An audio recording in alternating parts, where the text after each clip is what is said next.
कहीं गायब नहीं हुए, इस्लामाबाद में ही मौजूद हैं। वोट का हक इस्तेमाल करेंगे। राजा रियाज की जानिब से कहा गया। पीटीआई को नाअहल मुशीरों के बाइस आज की सूरत हाल का सामना है। वज़ीर आज़म इमरान खान से अपील है कि महंगाई के खिलाफ इकदाम करें। इमरान खान करप्शन के खात्मे के लिए इकदाम करें। मजीद कहा, अजीब बात है कि गालम गलोच पीटीआई का ट्रेडमार्क बन गया है। इस पर बात करने के लिए लियाकत अंसारी हमारे साथ मौजूद हैं। लियाकत, किसने ये गायब होने की बात की और अब क्या रद्द अमल है राजा रियाज का?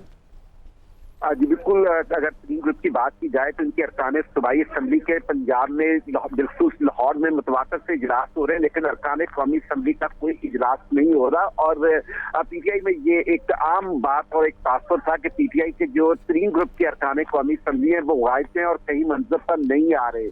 तो आज जब दुनिया न्यूज ने उनसे राब्ता किया तो राजा रियाज का कहना था कि वो कहीं गायब नहीं हुए बल्कि इस्लामाबाद में ही मौजूद हैं और वोट का हक इस्तेमाल करेंगे। उन्होंने कहा कि पीटीआई को आज जिस सूरत हाल का सामना करना पड़ रहा है इसके जिम्मेदार वो नाअहल मुशीर हैं जो वजीर आजम को गलत मशवरे देते हैं। उन्होंने वजीर आजम इमरान खान से अपील की कि खुदाखदा महंगाई के खिलाफ इक़दाम करें। एक जो महंगाई का मामला है इसने आवाम को बहुत मुतासर किया है, जिसकी वजह से पीटीआई की शोहरत को भी नुकसान पहुंचा है। उन्होंने कहा कि इमरान खान करप्शन के खात्मे के लिए भी इक़दाम करें और ये एक अजीब बात है कि आज गालम गलोच जो है वो पीटीआई की पहचान बन चुका है और पीटीआई की ये शोहरत मुनासिब नहीं कि उसके रहनुमा गालम गलोच पर यकीन रखते हैं। तो यूं राजा रियाज का काफी देर के बाद स्टेटमेंट सामने आया जब उनसे राब्ता किया गया कि या आप सेफ हाउस में है या कहीं गायब है या मुल्क से बाहर है। तो उन्होंने कहा कहीं गायब नहीं हुआ, मैं इस्लामाबाद में ही मौजूद हूँ और अपने वोट का हक जो है वो इस्तेमाल करूंगा। बहुत शुक्रिया आपका लियाकत।